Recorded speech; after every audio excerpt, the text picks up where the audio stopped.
Bab 446. Pria botak yang semena-mena. Victor Zhang langsung bertindak beberapa kali.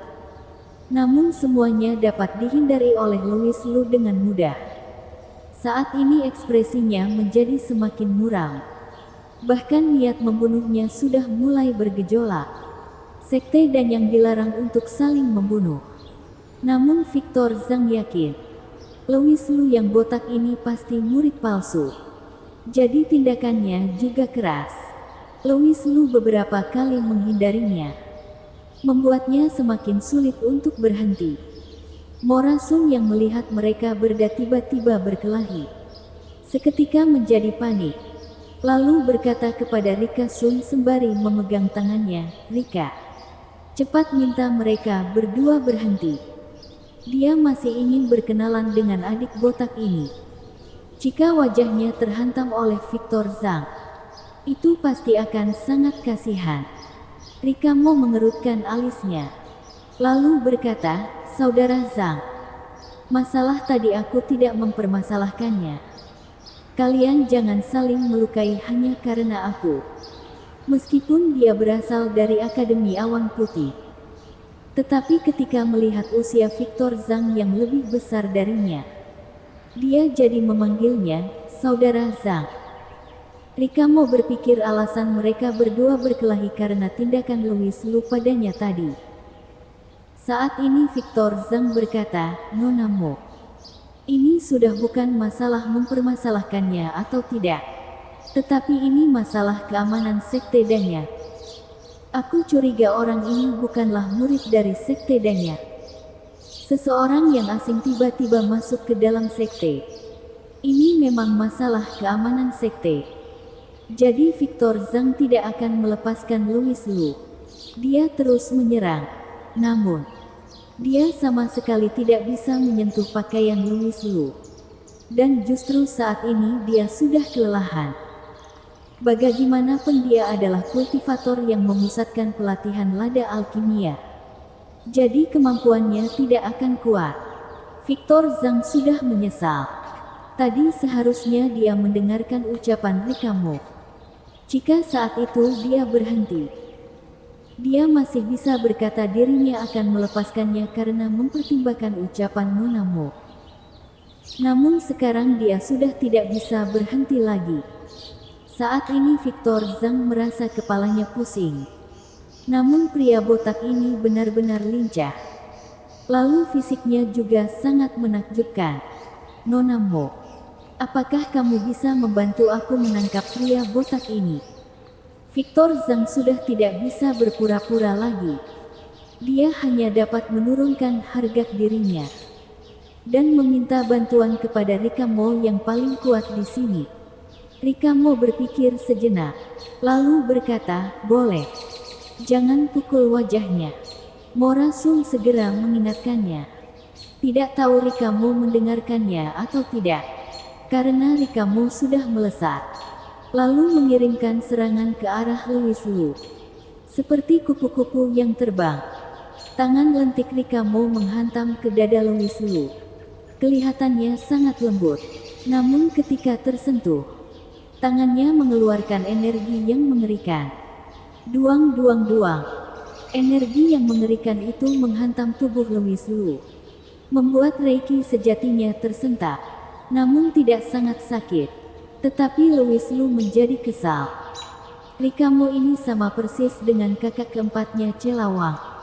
Di kondisi seperti ini, dia merasa Celawang sedang bekerja sama dengan orang lain untuk menyerangnya. Louis Lu seketika cemburu, lalu berteriak, "Nona, sepertinya jika tidak memberikan kamu pelajaran, kamu tidak tahu kehebatan dari aku." Setelah berteriak, Louis Lu melesat, seketika tiba di depan Rika Mo. Dia tersenyum dingin. Kemudian dia menghempaskan telapak tangannya. Piak, cepat dan keras, dan kebetulan menghantam bokongnya. Seketika, suasana menjadi hening. Victor Zhang tercengang. Seketika lupa untuk menyerang Louis Lu. Mora Sun juga tercengang.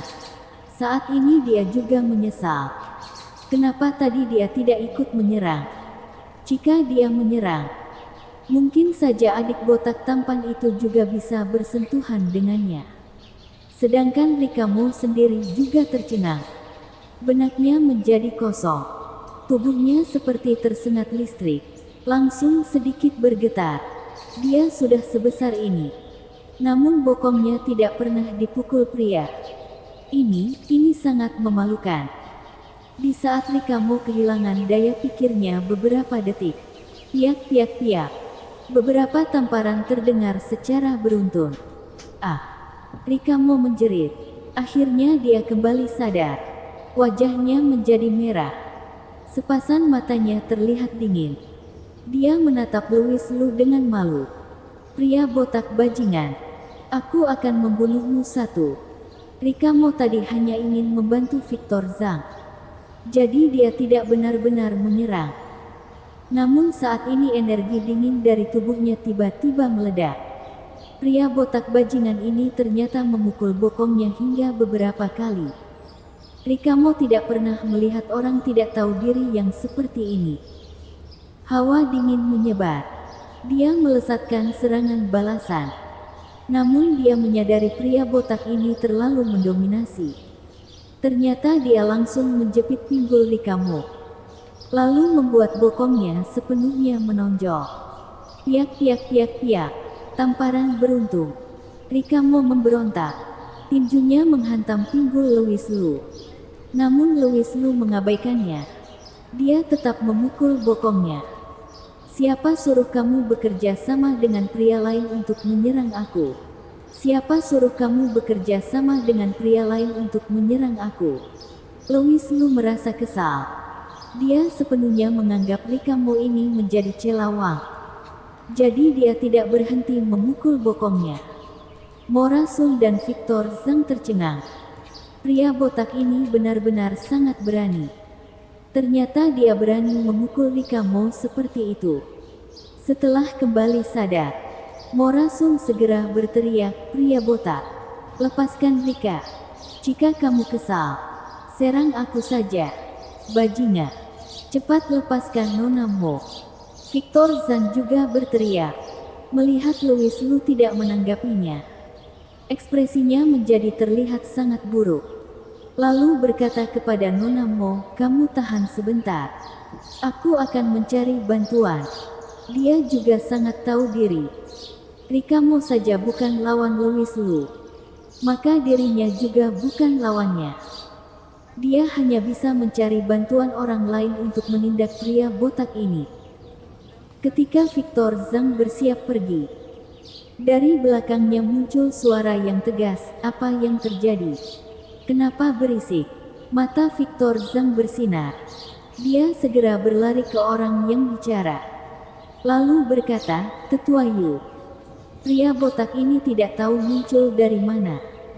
Dia mengenakan seragam sekte Danyak dan sedang menindas tamu dari Akademi Awan Putih. Bersambung.